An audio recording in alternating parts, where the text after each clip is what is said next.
Ignition sequence starts. 6, 5, 4, 3, 2, 1, 0. Liftoff. We have a liftoff.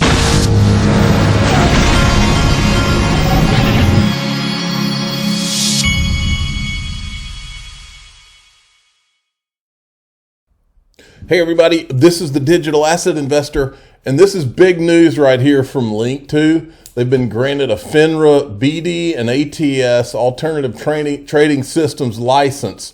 And what that means is the people who have bought private equity on Link2, who is one of my sponsors, they now, before, since this is private equity, you literally had to wait for a liquidity event. Either a company that you bought shares in went public, or if it merged, or if it got bought out, you would have to wait for that to be your liquidity event. But with this, now they'll have a secondary market on the Link2 platform. So if you've invested in the equity of these companies via Link2's innovative SPV structures, will now have an on-demand liquidity through the Link2 platform without waiting for an exit event, IPO, or acquisition by the underlying companies. How about them apples? Now, you can click on Link2 in the top of the description, because if you haven't acted or haven't opened an account, this is a good time to do it, because it's about to get exciting. And the link's in the top of the description. You can click on it, tell them DAI sent you. Now, check this out. This one made me laugh here. A lot of times these things make me laugh. This is from XRP Crypto Wolf. Hundreds of millions of XRP moved by whales as price shows bullish setup. Now, there are some of these publications that it's kind of like they're on a hunt for, and I don't blame them, everybody does it, but they're on a hunt for a thumbnail or a title, okay, for their article. This one says, whales shovel 337.6 million XRP. The aforementioned crypto tracker spotted two transactions, one carrying an astounding 288 million XRP and the other moving 49 million, okay? Together, these are worth roughly 117 million. But this is the part that made me laugh, because a lot of times they just throw out numbers and throw out things that aren't really tied to anything. It just comes out of nowhere, and these are the ones I like. It says down here, it says, however, if current developments on the chart play out correctly by October 2024, XRP might be able to reach $30 on momentum.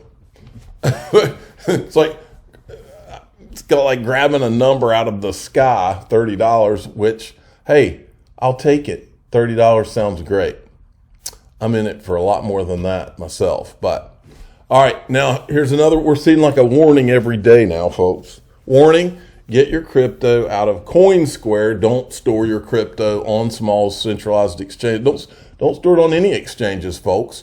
Let the people at Ledger are having their Black Friday sale already. I've got a link to this in the top of the description. You can get up to $30 of free Bitcoin when you buy Ledger. Top of the description. All right. This is a little reminder that on February 1st, 2022, the Federal Reserve Chairman Jay Powell had a meeting with these senior members of now bankrupt FTX. Sam Bankman-Fried, Mark Wetjen, Ryan Miller, Zach Dexter, Brett Harrison. Here's the 1 hour meeting. Well, I was snooping around and I found this video right here. You'll never believe which digital asset which crypto Sam Bankman-Fried originally tried to do his arbitrage on. Listen to this. And so this is before there even was an Alameda, I think. And so it also sort of gave me exposure to other asset classes, but not to crypto at all. And I don't know, I think there's just this sense of like doing my first ARB on BitREX versus Poloniex back in the day. And there's like a 10% ARB or something. And like I actually just did a round trip and completed there. I was like, well, I didn't think that was going to work. And was it with the system, or do we just manually? Oh, it's just manually. They was clicking. Yeah, no, it didn't have any bots. And so I think that's one of those times that I just sort of assumed it wasn't going to work. Like for some reason, this ARB can't be real.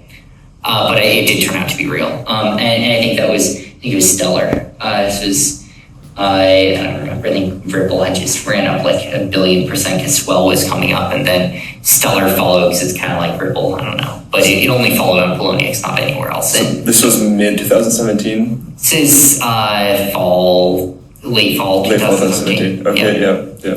Okay, I have that. I had it wrong. It's 2017, not 2015. And it's like, oh boy, maybe this is real. And I just sort of tried some more, and half of them didn't work, but some of them did. But you don't need all of them to work. I mean, they're big enough that even if only some worked, if you could actually build a system that could reliably do them, that was pretty big.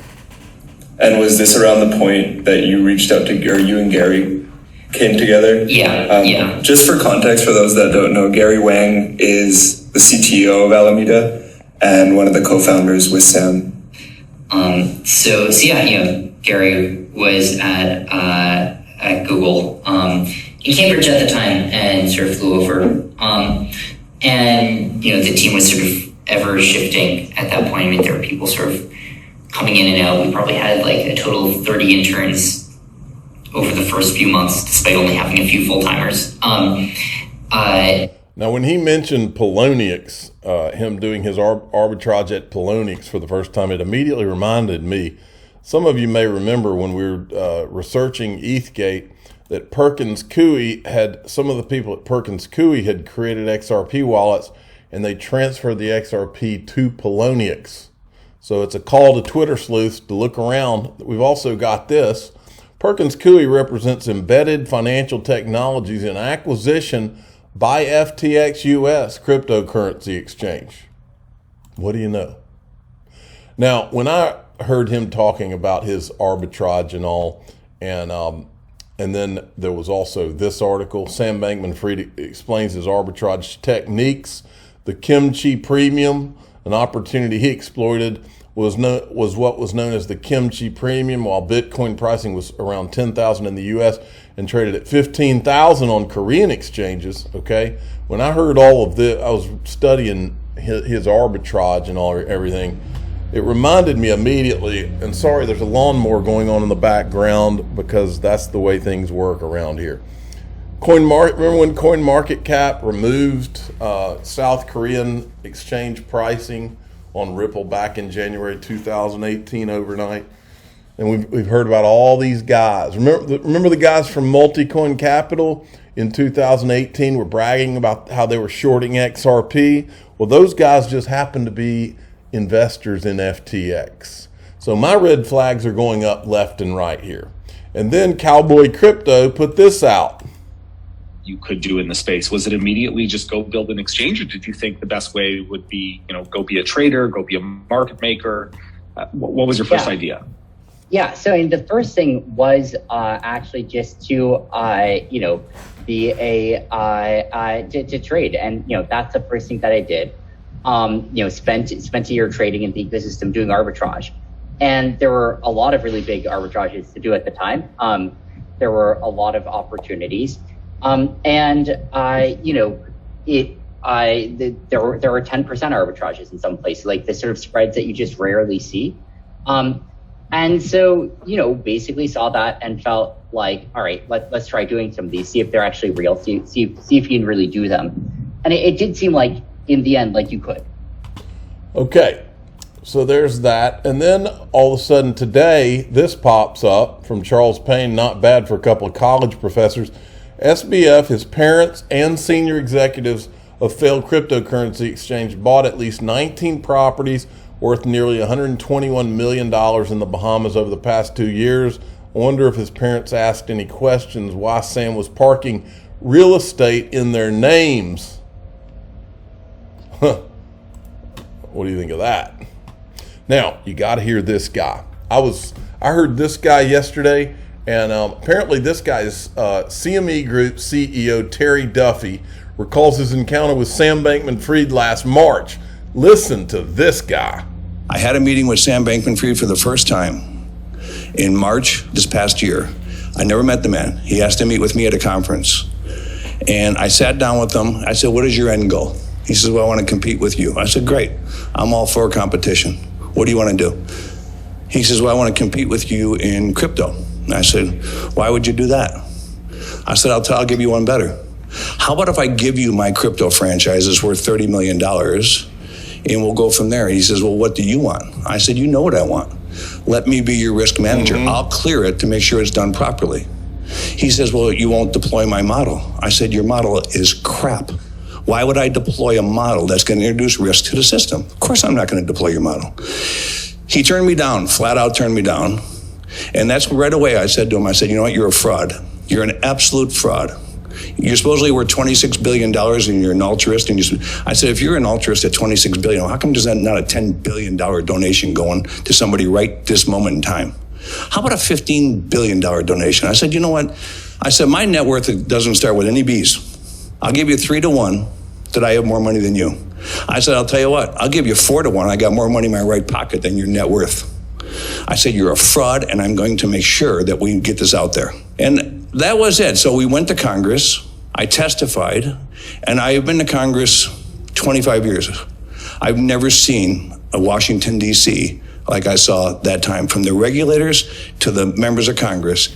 Because they were all bought off. Singing hymns that I'd never heard before. And I got berated in a congressional hearing, but I would not back off. I said that you could lose 85 to 90% of your value overnight. And I said, he will not commit to keeping this just to crypto. I said, the reason is because he wants to deploy it across all asset classes. I said, that is a biblical disaster if you people allow this to happen. Well, I didn't know how right I was going to be in a short period of time because he lost 85% of his FTT tokens in literally one day.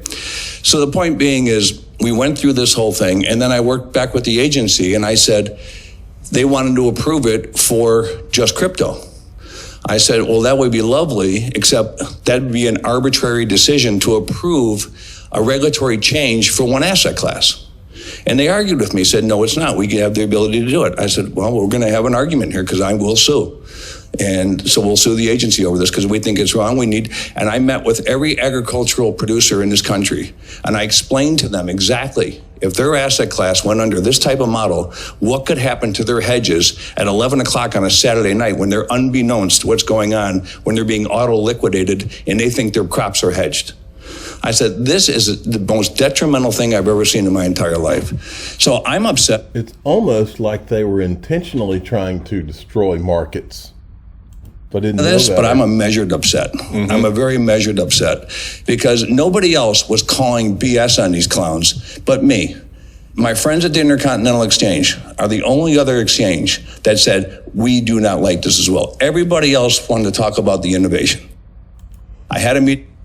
I'm the digital asset investor. I'm not an investment advisor. This is for entertainment purposes only. Please subscribe, hit the like button, and tell your friends and family that this guy called Sam Bankman-Fried an absolute fraud, and Congress actually tried to berate him, according to him.